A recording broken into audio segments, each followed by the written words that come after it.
नमस्कार दोस्तों, NDC audio के ऑनलाइन प्लेटफॉर्म पर आपका एक बार फिर से स्वागत है। तो अपन बात कर रहे थे कक्षा 12 के इतिहास के बारे में। तो एक टॉपिक अपन ने पढ़ लिया था हड़प्पा सभ्यता।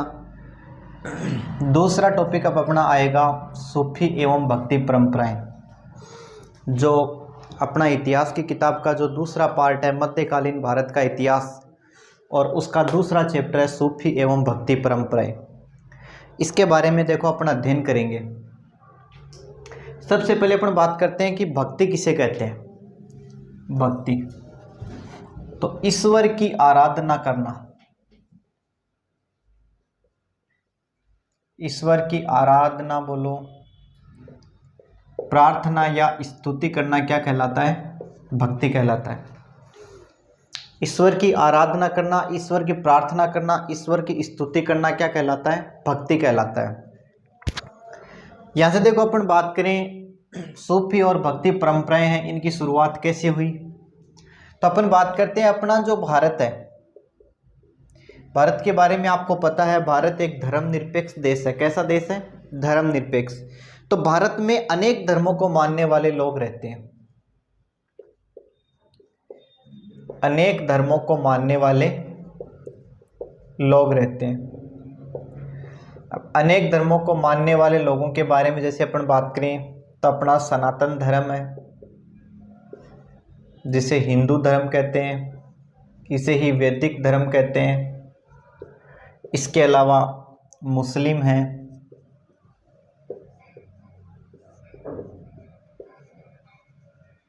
सिख हैं, ईसाई हैं, बौद्ध हैं, जैन हैं और पारसी। तो भारत एक धर्मनिरपेक्ष देश है और यहाँ अनेक धर्मों को मानने वाले लोग रहते हैं। सनातन धर्म, सनातन का अर्थ होता है जो कभी नष्ट ना हो। सनातन का अर्थ क्या होता है? जो कभी नष्ट ना हो। इसे ही बोलते हैं वर्तमान में हिंदू धर्म, और वेदों के बारे में इसकी जानकारी होने के कारण इसे ही बोलते हैं वैदिक धर्म। तो सनातन धर्म, हिंदू धर्म या वैदिक धर्म को मानने वाले लोग रहते हैं। इसके अलावा मुस्लिम संप्रदाय को मानने वाले लोग हैं, सिख हैं, ईसाई हैं, बौद्ध हैं, जैन हैं और पारसी। यानी इन सभी धर्मों को मानने वाले लोग भारत में रहते हैं। अब देखो यहाँ से बात करें तो सबसे प्राचीन जो धर्म माना जाता है वो सनातन धर्म माना जाता है। सनातन धर्म जो है वो सबसे प्राचीन धर्म है, और इसकी उत्पत्ति के बारे में अभी तक कोई उल्लेख नहीं है कि सनातन धर्म की उत्पत्ति कब हुई, किसने की, इसके बारे में कोई उल्लेख नहीं है। जबकि इसका प्रथम जो वर्णन मिलता है वो आपको मिलता है वेदों में। कहाँ पे मिलता है? वेदों में। प्रथम वर्णन है वो कहाँ मिलता है? वेदों में। ये जो सनातन धर्म है इसे अगर अपन वैदिक सभ्यता से जोड़ करके पढ़ें तो वैदिक सभ्यता के बारे में अपन ने पढ़ा था। तो वैदिक सभ्यता जो है इसे अपन दो भागों में बांट के पढ़ते हैं, ऋग्वेद काल और उत्तर वैदिक काल। वैदिक सभ्यता को कितने भागों में बांट के पढ़ते हैं? दो भागों में, ऋग्वेदिक काल और उत्तर वैदिक काल। ऋग्वेदिक काल जो है वो काल जिसमें केवल 4 वेदों में से एक वेद ऋग्वेद की रचना हुई, जो सबसे प्राचीन वेद है, जो सबसे बड़ा वेद है। इसके अलावा उत्तर वैदिक काल जो है इसमें 3 वेदों की रचना हुई। तो देखो ऋग्वेद काल तक तो ठीक था, जो सनातन धर्म था वो सही था, किसी प्रकार की कोई कुरीतियां वहाँ पे व्याप्त नहीं थी, किसी प्रकार की कोई समस्या लोगों के सामने नहीं थी। लेकिन जैसे जैसे ऋग्वेद काल से उत्तर वैदिक काल का आरंभ हुआ और सनातन धर्म में इसमें अनेक प्रकार की कुरीतियां आने लगी। अब कुरीतियां क्या होती हैं? जो सामाजिक बुराइयां जो होती हैं, वर्तमान में जिन्हें सामाजिक बुराइयां माना जाता है, उस जमाने में लोग उसे अपनी सामाजिक परंपराएं मानते थे, और वे परंपराओं जिनका वे निर्वहन करते थे, अपने लिए गर्व की बात वे मानते थे। तो अपन बात करते हैं यहाँ से सनातन धर्म में प्रचलित कुरीतियां। सनातन धर्म में प्रचलित कुरीतियां, कि कैसी कुरीतियां जो है वो सनातन धर्म में प्रचलित हुई। तो इन कुरीतियों के बारे में अपन बात करें तो जैसे जाति प्रथा है,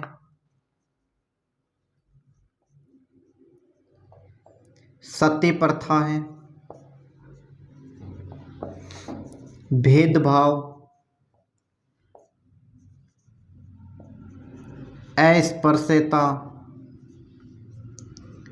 वर्ण व्यवस्था, तो ये जो अपने सनातन धर्म में फैलने वाली जो कुरीतियां थी, अपने सनातन धर्म में फैलने वाली कुरीतियां, जाति प्रथा सनातन धर्म में फैली।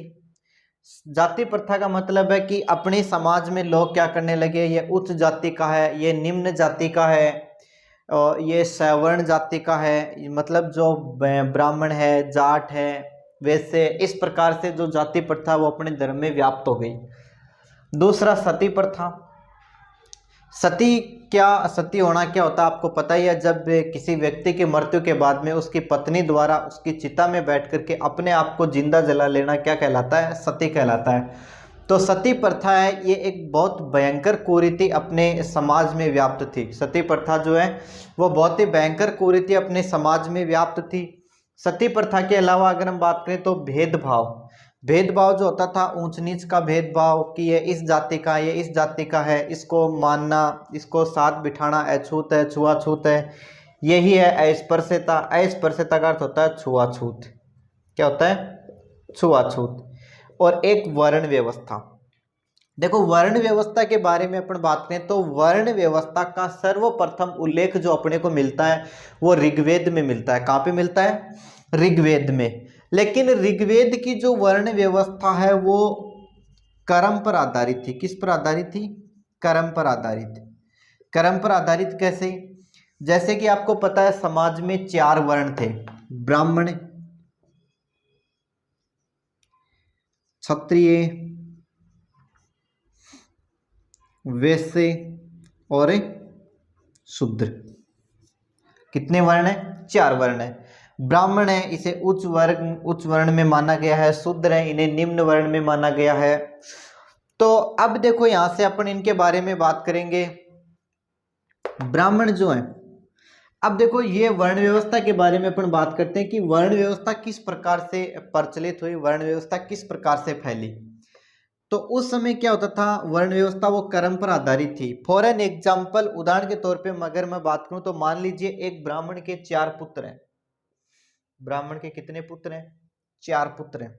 यह बात है ऋग्वेद काल की अपन कर रहे हैं।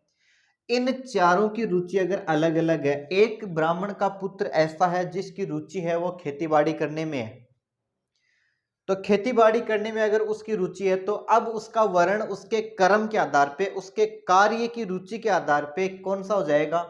वैश्य हो जाएगा। कौन सा हो जाएगा? वैश्य। अब यह नहीं है कि वो उसने ब्राह्मण जाति में जन्म लिया तो वो ब्राह्मण हो जाएगा, नहीं, उसका जो वर्ण है वो उसके कार्य के आधार पे निश्चित होता था। अब 4 में से एक ऐसा है जिसमें मतलब जो लड़ाई लड़ने के लिए आगे रहता है, देश सेवा की भावना जिसमें है, देश सेवा का जज्बा जिसमें है, तो वो कौन से वर्ण में चला जाएगा? वो क्षत्रिय वर्ण में चला जाएगा। एक ऐसा है जिसको वेदों में रुचि है, वो ब्राह्मण वर्ण में चला जाएगा।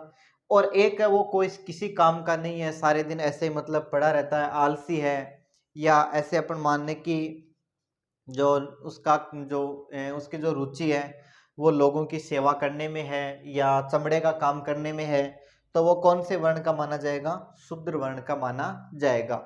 ये जो वर्ण व्यवस्था कर्म पर आधारित थी, ये कहाँ तक व्याप्त थी? ऋग्वैदिक काल तक। कहाँ तक व्याप्त थी? ऋग्वैदिक काल तक। लेकिन ऋग्वेद काल समाप्त होते होते उत्तरवैदिक काल तक आते आते ये जो वर्ण व्यवस्था जो कर्म पर आधारित थी, यह वर्ण व्यवस्था जाति पर आधारित हो गई। किस पर आधारित हो गई? जाति पर। जाति पर आधारित कैसे हो गई? मान लीजिए वही एक ब्राह्मण और उसके 4 पुत्र हैं, तो उनके कार्य के आधार पे उनका वर्ण निश्चित होना चाहिए। लेकिन यहाँ पे उनकी जाति के आधार पे उनका वर्ण निश्चित होने लग गया कि एक वे ब्राह्मण जिसके 4 पुत्र हैं, तो वो काम चाहे कोई भी करे, अब वो चाहे मान लीजिए कि ब्राह्मण का पुत्र है तो उसे शुद्ध रहना चाहिए, वेदों का उसे ज्ञान होना चाहिए, लेकिन ना तो उसे वेदों का ज्ञान है, मदिरा का सेवन करता है, मांस का सेवन करता है, वो चाहे सारा दिन पी की मान लीजिए कुल्टा में लोटे भी चीजों कोई मतलब को नहीं, लेकिन वो मान्य के जैसी अब भी ब्राह्मण मान्य जैसी। क्यों मान्य जैसी? क्योंकि अब जो वर्ण व्यवस्था अपने यहाँ व्याप्त है वो किस पे आधारित है, जाति पे आधारित। तो अनेक प्रकार की कुरीतियां जब अपने सनातन धर्म में फैल गई तो सनातन धर्म की कुरीतियों से परेशान होकर के लोग वो दूसरे धर्मों की ओर आकर्षित होने लगे। सनातन धर्म की जो कुरीतियां थी इनसे परेशान होकर के लोग हैं वो दूसरे धर्मों की ओर आकर्षित होने लगे। दूसरे धर्मों की ओर आकर्षित होने के बारे में अगर हम बात करें तो सबसे ज्यादा जो लोग आकर्षित हुए वो जैन और बौद्ध धर्म की तरफ हुए। कौन से धर्मों की तरफ हुए, जैन धर्म और बौद्ध धर्म। या अगर हम बात करें तो इस कुरीतियों से परेशान लोगों का सबसे ज्यादा फायदा उठाया गौतम बुद्ध और महावीर स्वामी ने। किसने उठाया, गौतम बुद्ध और महावीर स्वामी ने।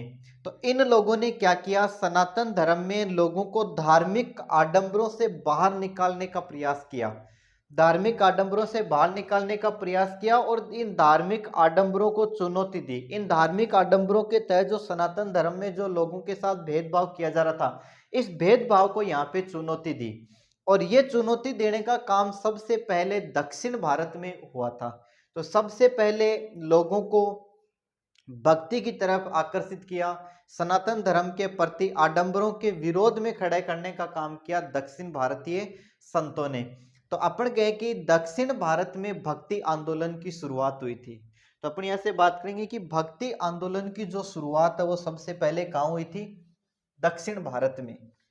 अब भक्ति किसे कहते हैं वो मैंने आपको बता ही दिया कि ईश्वर की आराधना करना क्या कहलाता है, भक्ति कहलाता है। या ईश्वर की प्रार्थना करना या ईश्वर का स्मरण करना, ईश्वर को याद करना क्या कहलाता है, भक्ति। जैसे अपने सुबह शाम जब भी अपने को टाइम मिलता है अपन शुरू हो जाते हैं जय हनुमान ज्ञान गुण सागर, जय कपीसति हूँ लोक उजागर। तो ये सारी चीजें। तो अपन बात करते हैं कि भक्ति परंपरा की जो शुरुआत हुई थी वो कहाँ से हुई थी, भक्ति परंपरा की शुरुआत हुई थी दक्षिण भारत से। कहां से, दक्षिण भारत से। और दक्षिण भारत में इस भक्ति परंपरा की शुरुआत करने वाले जो संत थे वो संत थे अलवार और नयनार संत। कौन से संत थे, अलवार और नयनार संत। अब बात ये आती है कि सर ये अलवार और नयनार संत कौन से होते हैं, तो वे संत जो भगवान विष्णु के उपासक थे। ऐसे संत जो भगवान विष्णु के उपासक थे वो तो अलवार कहलाए, भगवान विष्णु के उपासक क्या कहलाए, अलवार। इनकी संख्या मानी जाती है 12। इनकी संख्या कितनी मानी जाती है, 12। और ऐसे संत जो भगवान शिव के उपासक थे, भगवान शिव के उपासक, भगवान शिव के उपासक थे वो नयनार कहलाए। और इनकी संख्या मानी जाती है कितनी, 63।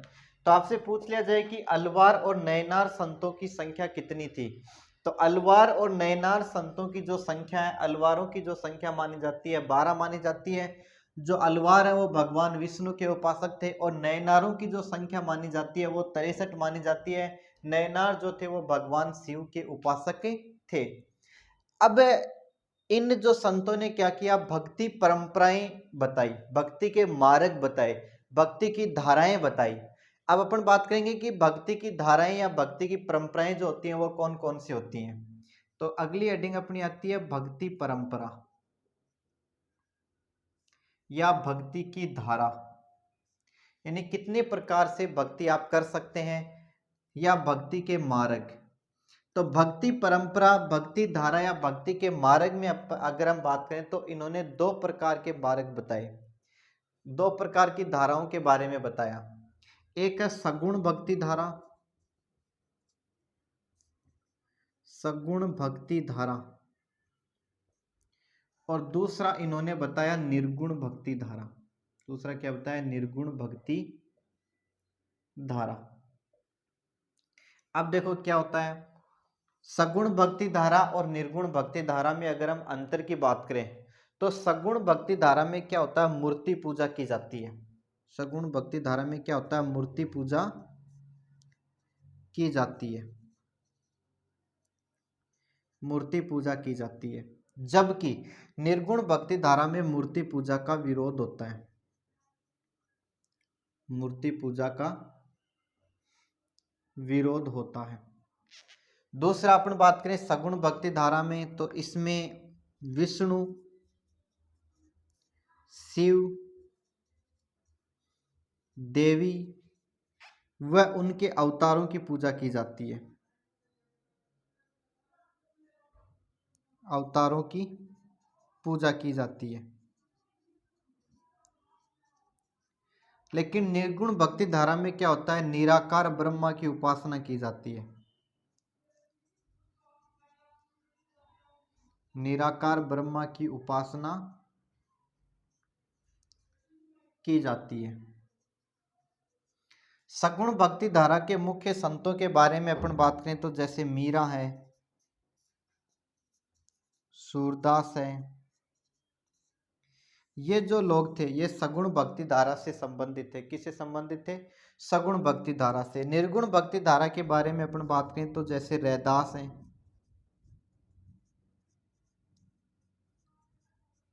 कबीर हैं, ये जो थे ये निर्गुण भक्ति धारा से संबंधित थे।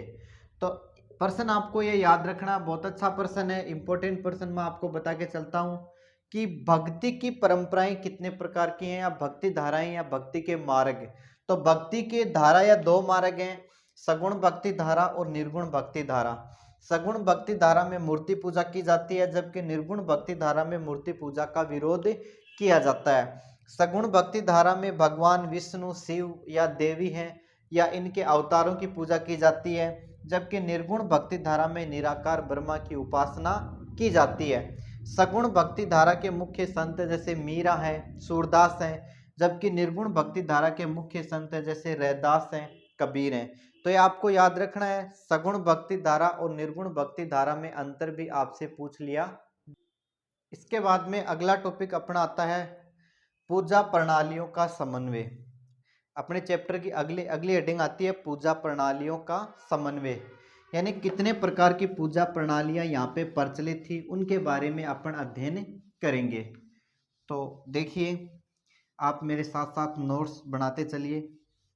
देखो, ये अपने जो इतिहास की किताब का जो दूसरा पार्ट है उसका सेकंड चैप्टर है, क्योंकि कई विद्यार्थियों का ये बोल रहे थे, कई विद्यार्थी की साहब सर जो छक्का जो लेसन है वो समझ में नहीं आया, तो आप पहले वो समझाएं। तो इसलिए पहले चैप्टर के बाद में सीधे अपन 6 के चैप्टर के बारे में बात कर रहे हैं। तो अपन अगली हेडिंग पढ़ते हैं पूजा प्रणालियों का समन्वय। विद्यार्थियों की विशेष मांग पे ये चैप्टर मैं आपको यहाँ पे समझा रहा हूँ। पूजा प्रणाली यानी कितने प्रकार की पूजा प्रणाली अपने यहाँ पे चलती थी, किन किन प्रणालियों के तहत अपन पूजा करते थे। तो इतिहासकार जो हैं, इतिहासकारों का मानना है कि उपमहाद्वीप में अनेक प्रकार की पूजा प्रणालियां प्रचलित थी। उपमहाद्वीप के बारे में बात करूं तो देखो, अकेले भारत की बात नहीं होती यहाँ पे, भारत भी है, पाकिस्तान भी है, अफगानिस्तान भी है। ये सारे क्षेत्र जो आज़ादी से पहले का जो एक सम्मिलित क्षेत्र था, इसे उपमहाद्वीप में शामिल किया गया, इसके बारे में यहाँ पे बात की गई है। तो इतिहासकारों के अनुसार उपमहाद्वीप में अनेक प्रकार की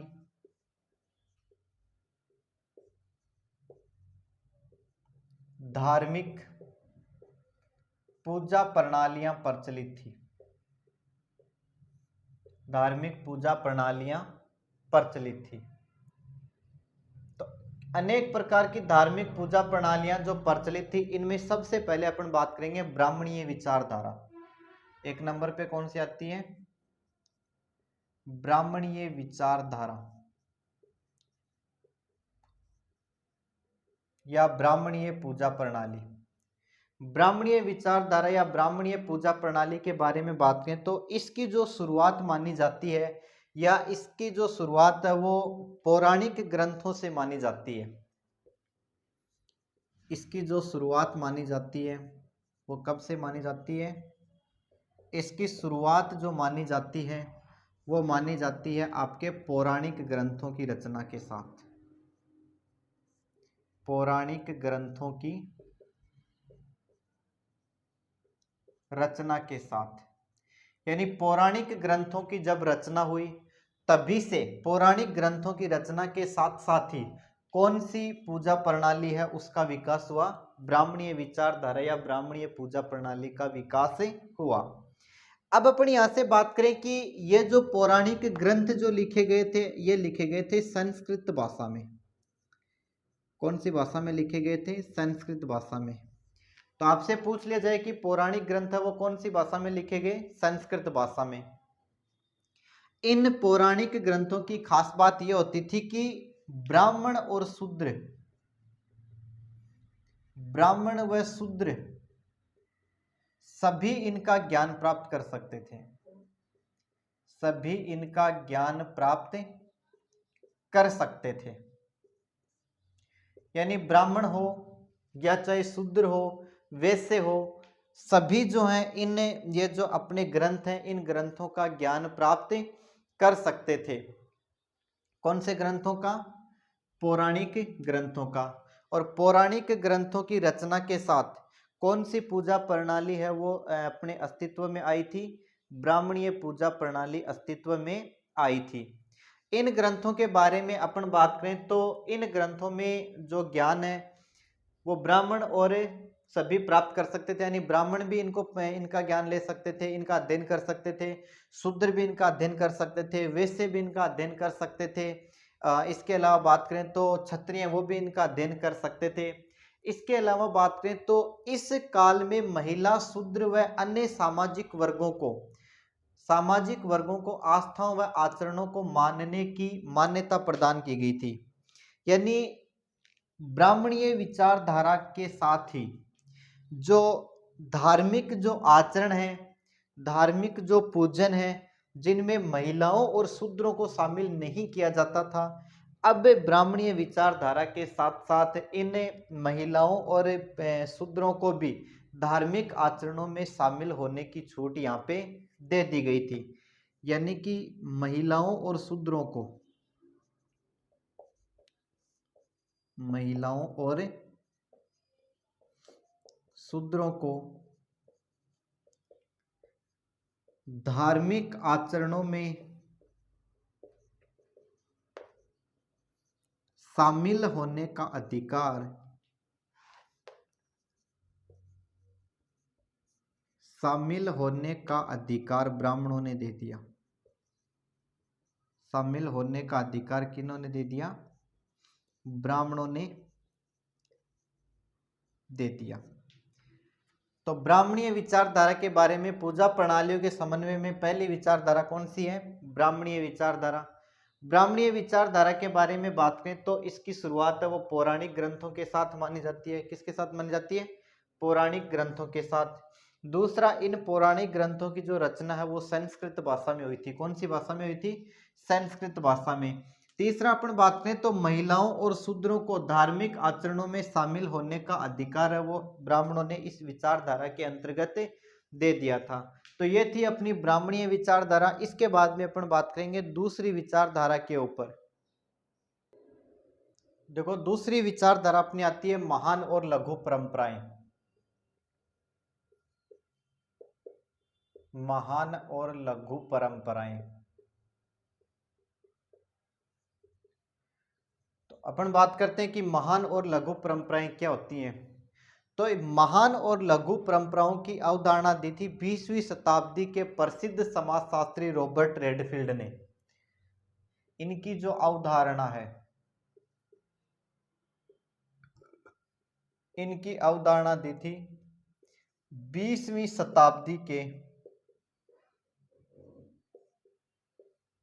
20वीं शताब्दी के महान समाजशास्त्री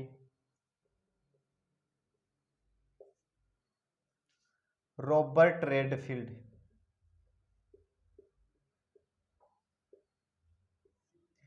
महान समाजशास्त्री है रॉबर्ट रेडफील्ड, और इन्होंने एक अवधारणा दी थी जिसे इतिहास में महान और लघु परंपराओं के नाम से जाना जाता है। रॉबर्ट रेडफील्ड के बारे में बात करें तो रॉबर्ट रेडफील्ड के अनुसार कर्षक समाज, कर्षक जो समाज है जिन कर्मकांडों का या जिन पूजा प्रणालियों का अनुसरण करता है, कृषक समाज, कर्षक समाज जिन पूजा प्रणालियों का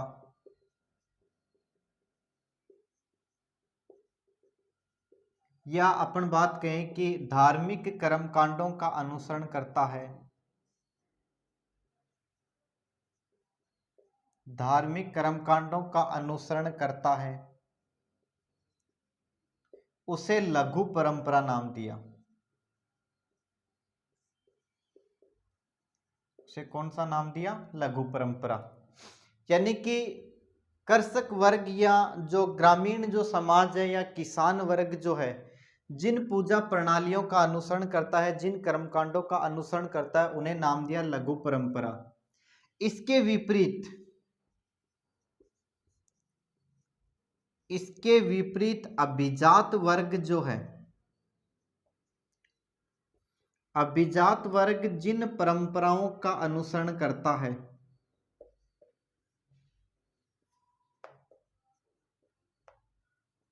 अनुसरण करता है या जिन कर्मकांडों को मानता है, उन्हें महान परंपरा नाम दिया, उन्हें महान परंपरा नाम दिया। तो देखो बहुत ही सिंपल है महान और लघु परंपरा।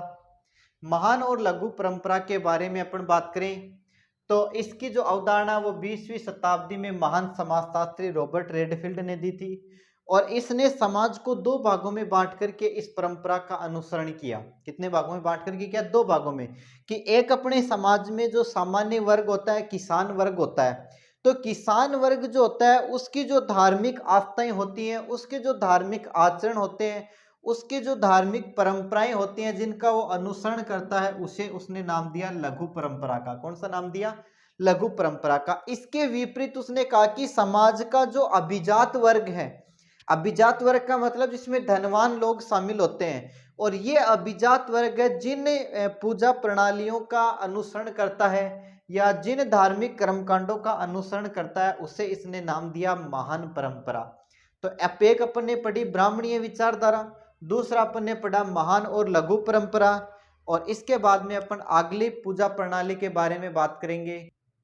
आगे अपन अगली परंपरा के बारे में बात करते हैं, तांत्रिक पूजा प्रणाली।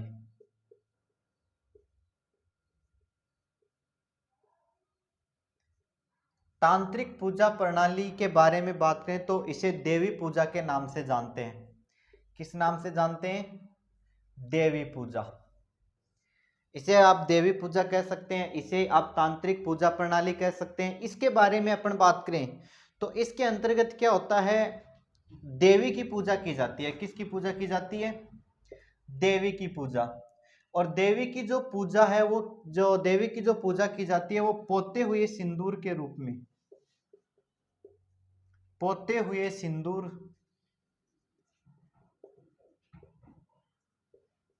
का एक पत्थर होता है, यानी पत्थर पर पोते हुए सिंदूर के रूप में देवी की क्या की जाती है? पूजा की जाती है। यानी एक पत्थर होता है, पत्थर के ऊपर सिंदूर जो है वो उसके सिंदूर का लेप कर दिया जाता है और उसे देवी का रूप देकर के इसकी पूजा की जाती है। ये जो देवी है, देवी पूजा के अंतर्गत या तांत्रिक पूजा पद्धति में अपन बात करें तो इसमें देवी को जो अपने मुख्य जो देवता है उनकी पत्नी के रूप में स्थान प्राप्त होता है। देवी जो होती है, देवी को मुख्य देवता की पत्नी का दर्जा प्राप्त होता है। देवता की पत्नी का दर्जा प्राप्त होता है। मुख्य देवता के पत्नी के दर्जे के बारे में अपन बात करें तो जैसे भगवान विष्णु की पत्नी लक्ष्मी, भगवान विष्णु की पत्नी लक्ष्मी और भगवान शिव की पत्नी, भगवान शिव की पत्नी पार्वती। तो यहाँ पे अपन ने बात की पूजा प्रणालियों के बारे में।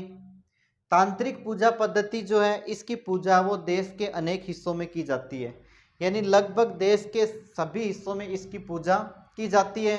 और इसमें क्या होता है, इसमें मैं आपको बताऊं, इसमें स्त्री और पुरुष दोनों शामिल होते हैं।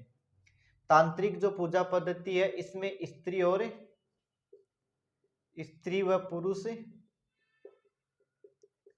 दोनों शामिल होते हैं। किसमें? तांत्रिक पूजा पद्धति में, जिसे देवी पूजा पद्धति कहा जाता है। इस पूजा पद्धति जो है, इससे बौद्ध और जैन दोनों धर्म प्रभावित हुए हैं। तो दोनों धर्म इससे क्या हुए हैं, प्रभावित हुए हैं। इसके बाद में अगली जो पूजा प्रणाली जो आती है वो अपनी आती है वैदिक पूजा। अगली पूजा प्रणाली कौन सी आती है, वैदिक पूजा। देखो पूजा प्रणालियों के समन्वय के बारे में अपन बात करें तो सबसे पहले अपन पढ़ चुके हैं ब्राह्मणीय विचारधारा, इसके बाद में अपन पढ़ चुके हैं महान और लघु परंपराएं, इसके बाद में अपन पढ़ चुके हैं तांत्रिक पूजा पद्धति या तांत्रिक पूजा प्रणाली, और अब अपन पढ़ेंगे वैदिक पूजा पद्धति। वैदिक पूजा पद्धति या वैदिक पूजा प्रणाली। वैदिक पूजा पद्धति के बारे में बात करें तो इस पद्धति के अंतर्गत यज्ञ व मंत्रों का उच्चारण किया जाता है। इसमें क्या होता है, इसमें मंत्रों व यज्ञों का उच्चारण किया जाता है। यानी यज्ञों में मंत्रों का क्या किया जाता है, उच्चारण किया जाता है। अनेक प्रकार के जो यज्ञ करवाए जाते हैं, जो हवन करवाए जाते हैं, उनमें मंत्रों का क्या किया जाता है, उच्चारण किया जाता है। और इस काल का, वैदिक काल के बारे में अपन बात करें तो इस काल में इंद्र, अग्नि व सोम मुख्य देवता थे। यानी कि वैदिक काल में इंद्र, अग्नि और जो सोम है, इन्हें मुख्य देवता के रूप में पूजा जाता था। लेकिन पौराणिक काल तक आते आते, यानी वैदिक काल की समाप्ति और पौराणिक काल तक आते आते ये जो देवता हैं ये गौण हो गए। पौराणिक काल तक आते आते पौराणिक काल में ये देवता क्या हो गए, गौण। गौण का मतलब क्या होता है, ये लगभग विलुप्त से हो गए। यानी पौराणिक काल में इन देवताओं की पूजा लगभग क्या हो गई, ना के बराबर हो गई। और जो वैदिक जो मंत्र हैं उनमें भगवान विष्णु, शिव और देवी की झलक है वो दिखाई देती है। यानी वैदिक पूजा पद्धति के अंतर्गत जिन मंत्रों का उच्चारण किया जाता है उन मंत्रों में भगवान शिव के मंत्र हैं, भगवान विष्णु के मंत्र हैं और देवी के जो मंत्र हैं वो यहाँ पे दिखाई देते हैं। तो पूजा प्रणालियों के समन्वय के बारे में अपन अध्ययन कर रहे थे, जिसके तहत अपन ने पढ़ा कि इतिहासकारों के अनुसार अनेक पूजा प्रणालियां प्रचलित हैं, जिसमें अपन ने सबसे पहले पढ़ा ब्राह्मणीय विचारधारा या ब्राह्मणीय पूजा प्रणाली। दूसरा अपन ने पढ़ा महान और लघु परंपराएं। तीसरा अपन ने पढ़ा तांत्रिक पूजा प्रणाली और चौथा अपन ने पढ़ा वैदिक पूजा पद्धति। तांत्रिक पूजा पद्धति और वैदिक पूजा पद्धति के बीच में कई बार अंतर है वो पूछ लिया जाता है। 50 शब्दों वाले जो उत्तर होते हैं उनमें पूछ लिया जाता है। 2 या 3 नंबर का प्रश्न यहाँ से आता है, तो आप इसे जरूर याद करके रखें। और इसके अलावा एक प्रश्न जो है वो महान और लघु परंपराओं की अवधारणा किसने दी थी और महान और लघु परंपराओं से आप क्या समझते हैं। दोनों प्रश्न है, इंपॉर्टेंट प्रश्न है, आप इनको जरूर याद रखें। इसके बाद में अपन अब चैप्टर में आगे बढ़ते हैं। अगली अपनी हेडिंग आती है प्रारंभिक भक्ति परंपरा। तो देखो आगे चलते हैं अपन, और आगे नई हेडिंग अपनी आती है प्रारंभिक भक्ति परंपरा। मेरे साथ में नोट्स आप बनाते जाएं, नोट्स पढ़ते रहें और वीडियो को देखते रहें, जरूर आपको चैप्टर बहुत अच्छे से समझ में आएगा। प्रारंभिक भक्ति परंपरा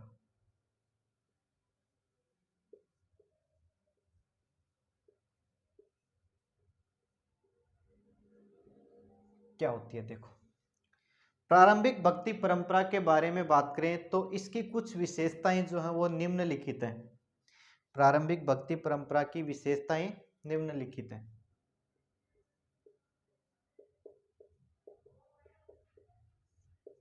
क्या क्या विशेषताएं होती हैं, देखो प्रारंभिक भक्ति परंपरा के बारे में बात करें तो इसमें आराधना के तरीके के कर्मिक विकास के दौरान जो ऐसे अनेक बार ऐसे संत कवि हैं या ऐसे नेता के रूप में उभरे जिनके आसपास है अनुयायियों का मेला लगा रहता था। क्या लगा रहता था, अनुयायियों का या भक्तों का मेला सा लगा रहता था। यानी कि इस दौरान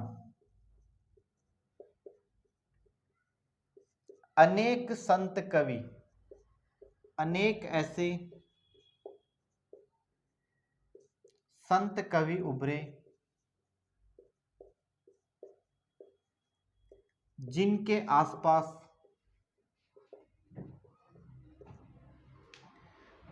आसपास भक्तों का मेला सा लगा रहता था, भक्तों का मेला लगा रहता था। यानी अनेक प्रकार के भक्त इन संतों के आसपास मंडराते रहते थे। अनेक भक्त जो हैं वो इन परंपराओं में, यानी भक्ति परंपराओं में अनेक जो भक्त हुए, अनेक संत जो हैं वो ऐसे भी हुए जो भक्त और भगवान के बीच में बिचौलिए बनकर के काम करते थे। तो यानी अनेक संत जो हैं वो भगवान और भक्त के बीच में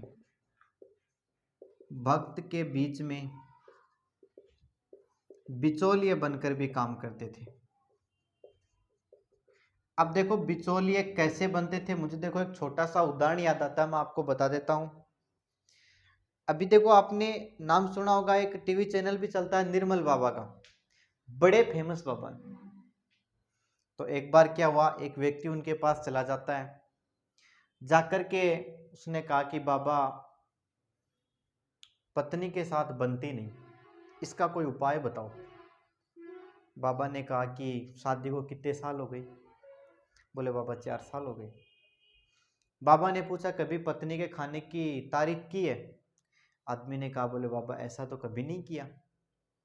तब बाबा ने उसे कहा कि कृपा तो वहीं अटकी पड़ी है, आपकी कृपा तो वहीं अटकी है, आपको पत्नी के खाने की तारीफ करनी चाहिए। वो बेचारा बूढ़ा आदमी घर पे गया, जाते ही पत्नी ने पराठे परोसे और बाबा के कहे अनुसार चालू हो गया। बोले वाह क्या गजब पराठे बने, इतने स्वादिष्ट पराठे मैंने आज तक जिंदगी में कभी नहीं खाए, जी करता है बनाने वाले के हाथ चूम लूं। इतने में क्या था, पत्नी बेलन उठा के लाई और मारने लगी। बोले 4 साल से बना बना के खिला रही हूँ, कभी हाथ चूमने का जी नहीं किया, आज पड़ोसन से 4 पराठे क्या लाके दे दिए, तुझे हाथ चूमने का जी करने लग गया। तो कई बार जो बिचौलिए जो होते हैं भगवान और भक्त के बीच में, जो बाबा बने होते हैं, तो कई बार ऐसी भी स्थिति उत्पन्न हो जाती है। तो अपन बात कर रहे थे प्रारंभिक भक्ति परंपरा की विशेषताओं की। अगली विशेषताओं के बारे में अपन बात करें तो धर्म के इतिहासकारों ने भक्ति परंपरा को 2 भागों में विभाजित किया है। जो धार्मिक इतिहासकार हैं, कौन से इतिहासकार हैं? धार्मिक इतिहासकार। धार्मिक इतिहासकारों ने भक्ति परंपरा को कितने भागों में विभाजित किया है? 2 भागों में विभाजित किया है। एक सगुण भक्ति धारा, जो अपन पहले पढ़ के जा चुके हैं, सगुण भक्ति धारा, और दूसरा है निर्गुण भक्ति धारा। दोनों के बीच में अंतर मैं आपको पढ़ा चुका हूं, प्रश्न भी मैं आपको बता चुका हूं, यहां से अच्छा प्रश्न बनता है। सगुण भक्ति धारा में मूर्ति पूजा होती है, सगुण भक्ति धारा में भगवान शिव विष्णु और उसके जो अवतार है उनकी पूजा की जाती है, जबकि निर्गुण भक्ति धारा में मूर्ति पूजा का विरोध किया जाता है। इसके अलावा निर्गुण भक्ति धारा में निराकार ब्रह्मा की उपासना की जाती है। निराकार ब्रह्मा का मतलब कि ऐसा ईश्वर जिसका कोई रूप नहीं है, जिसका कोई आकार नहीं है, जिसका कोई लिंग नहीं है, तो यहाँ पे इसकी पूजा की जाती है। तो ये थी प्रारंभिक भक्ति परंपरा की विशेषताएं। इसके बाद में नई हेडिंग अपनी आती है तमिलनाडु के अलवार और नयनार संत। क्योंकि अपन ने पढ़ा था कि भक्ति आंदोलन की जो शुरुआत है वो दक्षिण भारत में हुई थी, और दक्षिण भारत में इसकी शुरुआत है वो अलवार और नयनार संतों ने की थी। तो अलवारों के बारे में अपन ने पढ़ा था कि अलवार जो संत हैं वो भगवान विष्णु के उपासक हैं, जिनकी संख्या 12 थी, और नयनार जो संत हैं इनकी संख्या 63 मानी गई है, और ये भगवान शिव के उपासक माने जाते हैं। अब बात करते हैं अपन तमिलनाडु के। तमिलनाडु वो दक्षिण भारत में पड़ता है, आपको पता होगा इस चीज का। तमिलनाडु के अलवार और नयनार संत, अलवार और नयनार संत, बात करें देखो इनके बारे में। तो अलवार और नयनार संतों के बारे में बात करें तो प्रारंभिक जो भक्ति परंपरा है इसकी जो शुरुआत है वो इन्हीं संतों द्वारा की गई। यानी भक्ति परंपरा की शुरुआत, भक्ति परंपरा की जो शुरुआत की गई वो किन के द्वारा की गई? अलवारों और नयनारों के द्वारा। अलवार जो संत हैं, इनके जो आराध्य देवता हैं, वो हैं विष्णु, और नयनारों के जो आराध्य देवता हैं वो हैं शिव। इनके आराध्य देवता कौन से हैं? भगवान शिव। तो ये तो विष्णु के उपासक हैं और ये शिव के उपासक हैं। अलवार और नयनार संतों ने क्या किया? अपने जो आराध्य या इष्ट देवता हैं इनकी भक्ति की है तमिल भाषा में। इन संतों ने अपने आराध्य या अपने इष्ट देवों की जो भक्ति की है, इष्ट देवों की भक्ति इन्होंने की है कौन सी भाषा में? तमिल भाषा में। और तमिल भाषा में भी इन्होंने भजन गायन के माध्यम से की है। किसके माध्यम से की है? भजन गायन के माध्यम से। जिस प्रकार से उत्तर भारत के संतों ने अपनी स्थानीय भाषा में भजन गायन के माध्यम से संतों की आराधना की है, स्तुति की है, उसी प्रकार से अलवार और नयनार संतों ने तमिल भाषा में क्या किया? इनकी उपासना की है। ये संत देखो क्या करते थे, ये एक जगह स्थायी निवास बनाकर कभी नहीं रहते थे, ये एक स्थान से दूसरे स्थान पे घूमते रहते थे। क्या करते थे? एक स्थान से दूसरे स्थान पर भ्रमण करते रहते थे, भ्रमण करते रहते थे।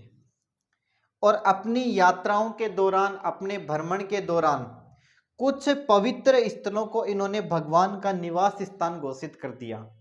अब मान लीजिए कि ये एक स्थान ए है, यहाँ से गए दूसरे स्थान बी पे गए, यहाँ से एक तीसरे स्थान सी पे गए, यहाँ से चौथे स्थान डी पे गए। तो चलते चलते इन्होंने क्या किया? किसी भी एक स्थान को, जैसे मान ले स्थान बी है, इसे भगवान का निवास स्थान घोषित कर दिया कि भाई यहाँ पे भगवान है, भगवान का निवास यहाँ पे हुआ था, शिव का निवास हुआ या भगवान विष्णु का निवास यहाँ पे हुआ। तो इन निवास स्थानों को इन्होंने क्या किया? धार्मिक स्थलों के रूप में मान्यता प्रदान की। और इन्हीं स्थानों पे विभिन्न राजाओं ने कालांतर में अनेक विशाल मंदिर बनवा दिए गए। यानी जिन जिन स्थानों पे ये जो तीर्थ यात्रा के दौरान जो अलवार और नयनार संत रुके और जिन जिन स्थानों को इन्होंने भगवान का निवास स्थान घोषित किया, इन निवास स्थानों पे कालांतर में क्या हुआ? राजाओं ने अपनी प्रतिष्ठा पाने के लिए अनेक विशाल मंदिर बनवाए। और ये जो मंदिर हैं वर्तमान में तीर्थ स्थल कहलाते हैं। ये जो मंदिर हैं ये वर्तमान में क्या कहलाते हैं? तीर्थ स्थल कहलाते हैं। तो इन तीर्थ स्थलों का विकास है वो कौन से संतों ने किया? अलवार और नयनार संतों ने किया। और इन्हीं मंदिरों में पूजा के समय, इन्हीं मंदिरों में पूजा के समय इन अलवार और नयनार संतों द्वारा जो भजन गाए गए थे या जो भगवान की आराधना इनके द्वारा की गई थी, इनका यहाँ पे गायन किया जाता है और इनकी मूर्तियों की क्या की जाती है? पूजा की जाती है। यानी अलवार और नयनार संतों के भजनों का गायन है वो आज भी मंदिरों में किया जाता है और आज भी इनकी मूर्तियों की पूजा यहाँ पे की जाती है। तो ये अपने चैप्टर का पहला पार्ट था। इसके बाद में आगे की अपन बात करेंगे अपने चैप्टर के दूसरे पार्ट में। आप हमारे साथ बने रहिए और लगातार देखते रहिए। अगर एक बार समझ में नहीं आता तो आप वीडियो को लगातार 2 बार देखें, आपको पूरा चैप्टर वो एकदम क्लियर समझ में आ जाएगा। आपकी एनसीईआरटी की जो किताब है वो आप अपने सामने रखें और उसके बाद में आप वीडियो को देखते रहें। धन्यवाद।